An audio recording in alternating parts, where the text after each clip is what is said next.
Hey everybody, welcome back to the Working Man's Whiskey. I'm Bobby. Guys, kind of a surprise review here today. Wasn't planning on doing this. About an hour ago, I was on my way home from work, and I heard from my wife. She asked me if I could stop on the way home and get some beer for a party that she's going to at a friend's house tomorrow. And the closest place on my way home that has a pretty good selection is Bevmo. And I usually don't stop at Bevmo.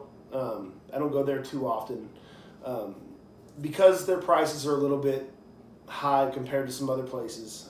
Bottle Barn, I go to, but it was the closest place on the way home, and so I stopped there for the beer. And one thing I always do, even if the prices are kind of high at Bevmo, I always have to look at the whiskey aisle. So I did, and saw this bottle here, Jack Daniel's Legacy Edition. And guys, I've made no secrets of it in the past. Jack Daniel's is not my favorite whiskey. I don't dislike it. It's just a pretty basic kind of. For me, it's a bit overrated, especially the old number 7. I'll drink it and be fine with it, but it's just not my go-to. You know, it's not. It wouldn't be my first choice, or I could give you a big list of things that I drink before I drink Old Number 7.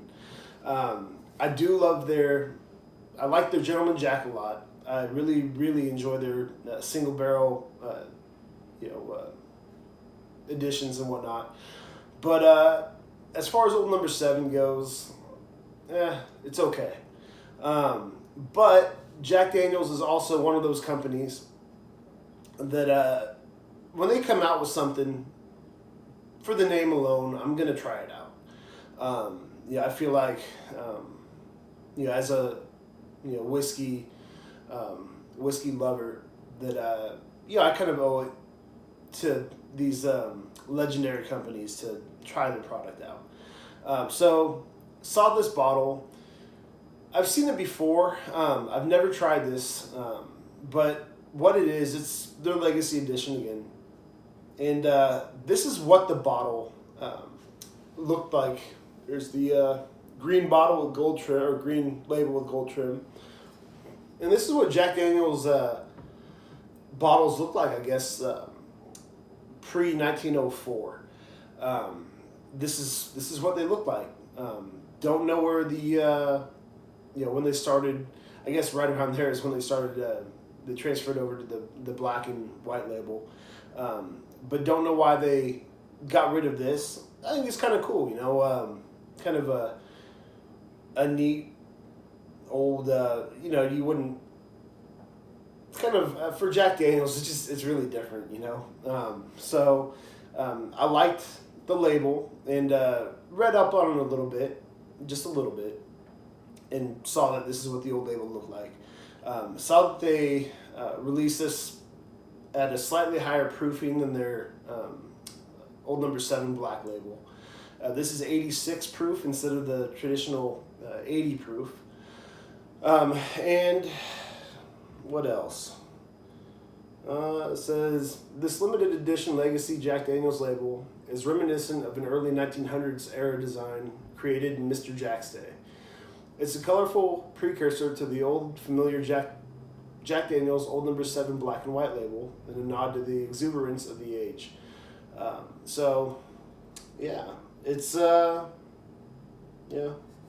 that's about it, guys. It's 86 proof, as I said. So even though it's Old Number 7, it's still Old Number 7, even if they bumped the proof up. I just want to see how this was. And it was $21.99. It's funny. There at Bevmo, the Old Number 7 black label is going for like $33.99, which is to me just ridiculous. That's a high price, especially for Old Number 7. Usually I can find Old Number 7 around here for about 17 or 18 bucks for the 750 milliliter. So this one here, the Legacy Edition, Old Old Number 7 bumped up a few points proof wise. This was $21.99. So I want to try it out, see how it is. I mean, it can't.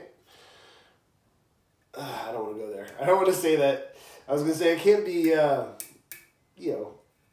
worse than the Old Number 7. Not saying Old Number 7's bad, guys. Just I think Old Number 7 is probably the lowest of the Jack Daniels line that I've had.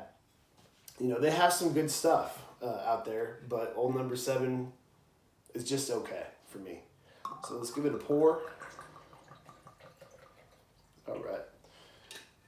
So, and gonna make this a somewhat quick review, guys. The Warriors come on a little bit. For anybody, all those sports fans out there, I'm a fan of a lot of Texas things. The Rockets, the Houston Rockets are not and will never be one of them. So, no offense to you guys out there, but I gotta root for my Warriors. I'm hoping they can just end this thing instead of having to go to a Game 7. You don't want to go to Game 7. So, let's take a look at this, guys. It's not really light. I mean, it's not dark, but it's a nice, probably light to medium amber in the glass there. Let's give it a nose. And on the nose, I'm kind of surprised, actually. I was expecting just to get the normal Old Number 7 nose here. But, and it's funny, the Old Number 7, I feel, has a lot of, like, banana, banana, vanilla, a little bit of, like, caramel in there. But this one, I mean, I'm getting a little bit of corn sweetness, a little bit of vanilla in there. But I'm not getting that kind of overpowering banana scent to this one. It's not a great nose, this one here, but it's not offensive at all. It's just kind of hard to pick up a whole lot, actually. Yeah, getting a little bit of sweetness, like a corn sweetness, maybe a slight bit of like a caramel sweetness, a little bit of vanilla, maybe a slight bit of oak, but that's about it. Let's give it a sip here.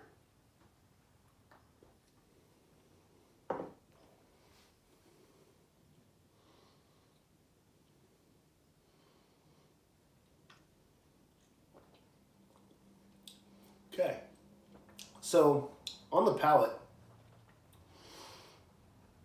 there's a little bit of that banana note in there. I'm getting a good amount of spice, actually. Some good rye. I don't know what the mash bill is in here. I'm assuming it's the same as your standard Jack Daniels Old Number 7. But I'm getting some good spice there. A little bit of vanilla. Again, some corn and caramel sweetness. A little bit of oak. Let's see if there's anything else I can pick out in there.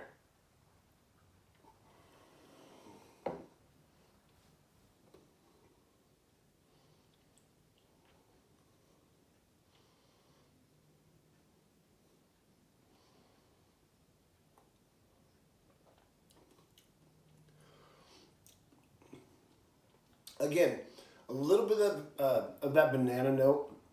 I think kind of related to that. A little bit of like a furniture polish type note to it, which I actually don't mind. I think that's kind of I like that it's kind of bordering more on the furniture polish than the banana there.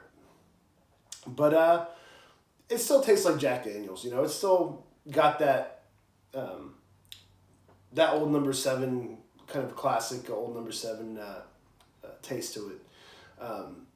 Good sweetness. Some good spice. I like that the spice is kind of showing through a little bit more in this one.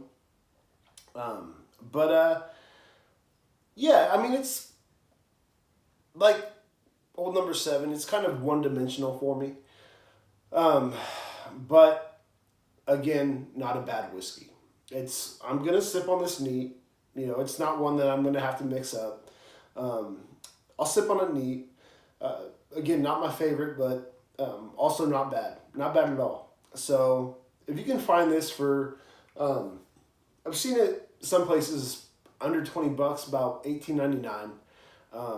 But I've seen it. At Bevmo it was $21.99.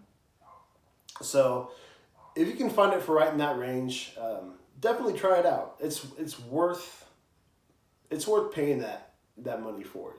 If you can find it under say under 24, $25, I'd say it's worth it. But yeah, guys, mix it up if you don't like it. I don't know. For me, whiskey has to be kind of I don't know, not undrinkable, but yeah, it's got to be a little a little bit under this to kind of mix it. I just like to enjoy whiskey for what it is. So this one's not bad. Try it out. I'm gonna give it a score. Take one more sip and I'll give it a score.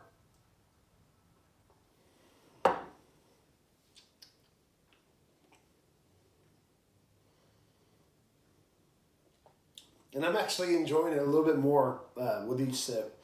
But I'm going to give it a score about, I'm going to give it an 80, give it an 83 out of 100.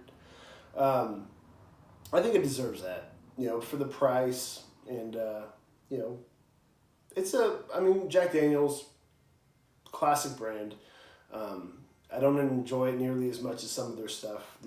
Again, Gentleman Jack, and the single barrel offerings, and some of the other ones. They have some really good stuff, but again, kind of one dimensional. Not disappointed, just kind of right around what I expected. So that's it, guys. That's it for this one. I hope you all have a great weekend. And next time, I think I'm going to come back with. I'm going to try to do a review before I go to Virginia City in a couple weeks. And it's going to be I think I'm going to go blended Scotch on the next one.